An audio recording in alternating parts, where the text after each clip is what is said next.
என்னடா விளையாட்டுத்தனமா பேசிக்கிட்டு இருக்க? நான் தான் அப்பவே சொன்னேன்ல இதுக்கெல்லாம் நீ சரிப்பட்டு வர மாட்டேன்னு, அன்பை கூட்டிட்டு போன்னு.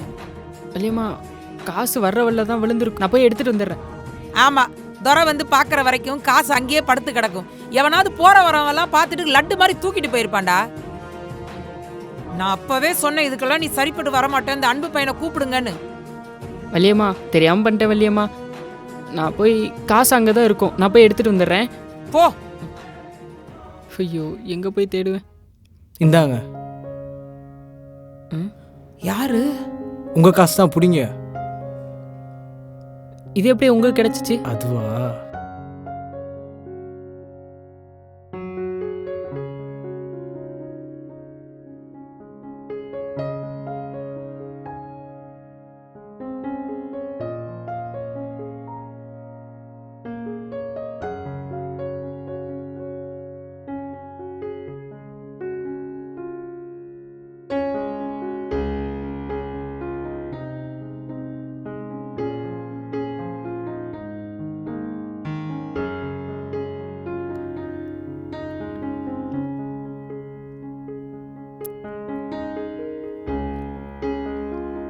நல்லது பண்ணியிருக்கீங்க, நல்லது தான் நடக்கும்.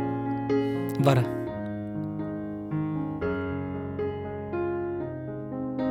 வள்ளியம்மா பார்த்தீங்களா, உழைச்ச காசு இன்னைக்கு வீண் போகாது. என்னங்க பணியாரம், பெரியவங்க சும்மா சொல்லல. வென விதைச்சவன் வெனைய இருப்பான், தெனை விதைச்சவன் தெனைய இருப்பான்னு. நீ நல்லது செஞ்சிருக்க, அதனாலதான் இந்த காசு நம்மளை தேடி வந்திருக்கு. ஆனா ஒரு விஷயம் மட்டும்டா, நீ காசு விஷயத்துல ரொம்ப அஜாக்கிரதையா இருக்க. இதுக்கப்புறம் கவனமா இருக்கணும், சரியா? சரி போய் ஜாமான்லாம் எடுத்து உள்ள வை. சரி. வள்ளியம்மானா வள்ளியம்மா தான். இட்லி கடை உங்க பிரேக் டைம் என்டர்டைன்மெண்ட் சேனலில் காண தவறாதீர்கள்.